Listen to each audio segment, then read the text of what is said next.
ശ്രീഹരയേ നമഃ. ഗോപികാ ജീവനസ്മരണം ഗോവിന്ദ ഗോവിന്ദ. ദശകം 93. ചതുർവിംശതി ഗുരവഃ. ബന്ധുസ്നേഹം വിജഹ്യാം തവ ഹി കരുണയാ ത്വയി ഉപാവേശിതാത്മാ സർവം ത്യക്ത്വാ ചരേയം സകലമപി ജഗദ്വീക്ഷ്യ മായാവിലാസം. നാനാത്വാത് ഭ്രാന്തിജന്യാത് സതി ഖലു ഗുണദോഷാവബോധേ വിധിർവാ വ്യാസേധോ വാ കഥം തൗ ത്വയി നിഹിതമതേഃ വീതവൈഷമ്യബുദ്ധേഃ. ക്ഷുതൃഷ്ണാലോപമാത്രേ സതതകൃതധിയോ ജന്തവഃ സന്ത്യനന്ദാഃ തേഭ്യോ വിജ്ഞാനവത്വാत् പുരുഷൈഃ വരഃ തജ്ജനിർദുർലഭൈവ. തത്രാപ്യാത്മാത്മനഃ സ്യാत् സുഹൃദപി ച രിപുഃ യസ്ത്വയിന്യസ്തചേതാഃ താപോച്ഛിത്തേരുപായം സ്മരതി സ ഹി സുഹൃത് സ്വാത്മവൈരീ തതോന്യഃ. ത്വത്കാരുണ്യേ പ്രവൃത്തെ കൈവ നഹി ഗുരുഃ ലോകവൃത്തെ വിഭൂമൻ സർവാക്രാന്താപി ഭൂമിഃ നഹി ചലതി തതഃ സക്ഷമാം ശിക്ഷയേയം. ഗൃഹ്ണീയാമീശ തത്തദ്വിഷയപരിചയേപ്യപ്രസക്തിം സമീരാത് വ്യാപ്തത്വം ചാത്മനോ മേ ഗഗനഗുരുവശാത് ഭാതു നിർലേപതാ ച. സ്വച്ഛസ്യാം പാവനോഹം മധുര ഉദഗവത് വന്യവന്മാസ്മ ഗൃഹ്ണാം സർവാന്നീനോപി ദോഷം തരുഷു തമിവ മാം സർവഭൂതേഷ്വവേയാം.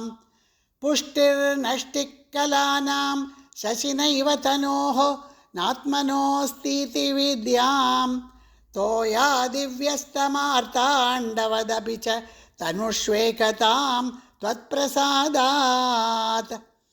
സ്നേഹാദ്വ്യാഥാസ്തപുത്ര പ്രണയമൃതകപോതായിതോ മാസ്മഭൂവം പ്രാപ്തം പ്രാശ്നൻ സഹേയക്ഷുധമപി ശൈവത് സിന്ധുവത് ശ്യാമഗാധഃ.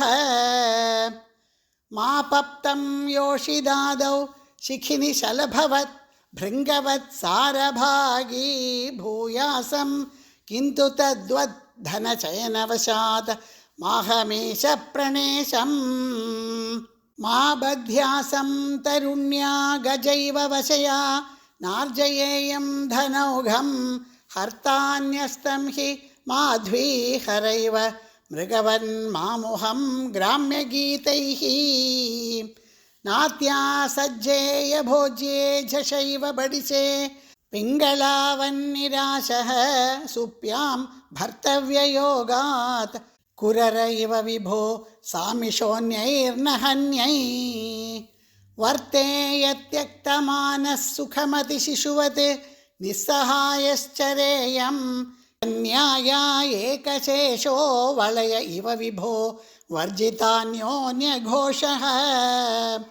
ത്വച്ചിത്തോ നാവബുദ്ധ്യൈ പരമിഷു കൃദിവ ക്ഷ്മാഭൃദായാനഘോഷം ഗേഹേഷ്വന്യപ്രണീതേഷു അഹിരിവ നിവസാന്യുന്ദുരോർമന്ദിരേഷു. ത്വയ്യേവ ത്വത്കൃതം ത്വം ക്ഷപയസി ജഗദിത്യൂർണനാഭാത് പ്രതീയാം ത്വച്ഛിന്താ ത്വത്സ്വരൂപം കുരുത ഇതി ദൃഢം ശിക്ഷയേ പേശകാരാത്. വിഡ്ഭസ്മാത്മാ ച ദേഹോ ഭവതി ഗുരുവരോ യോ വിവേകം വിരക്തിം ധത്തേ സഞ്ചിന്യമാനോ മമ തു ബഹുരുജാ പീഡിതോയം വിശേഷാത്. ഹി ഹി മേ ദേഹമോഹം ത്യജ പവനപുരാധീശ യത് പ്രേമഹേതോർഗേഹേ വിത്തേ കളത്രാദിഷു ച വിവശിതാഃ ത്വത്പദം വിസ്മരന്തി.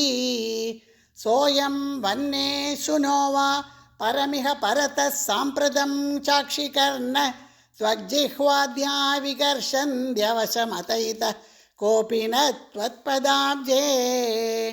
दुर्वारो देहमोहो यदि पुनरधुना तर्हि निःशेषरोगान् हृत्वा भक्तिं दृढिष्ठां कुरु तव पदपङ्गेरुहे पङ्कजाक्ष नूनं नाना भवान्ते समधिगतमिमं मुक्तिदं विप्रदेहं क्षुद्रे हाहन्त मामाक्षिप विषयरसे पाहि मां मारुतेश हि मे देहमोहं त्यज पवनपुराधीश यत्प्रेमहेतोः गेहे वित्ते कलत्रादिषु च विवशिताः त्वत्पदं विस्मरन्ति सोऽयं वन्ये शृणो वा परमिह परतः साम्प्रतं चाक्षिकर्णत्वज्जिह्वाद्या विकर्षन्त्यवशमतैतः कोऽपि न त्वत्पदाब्जे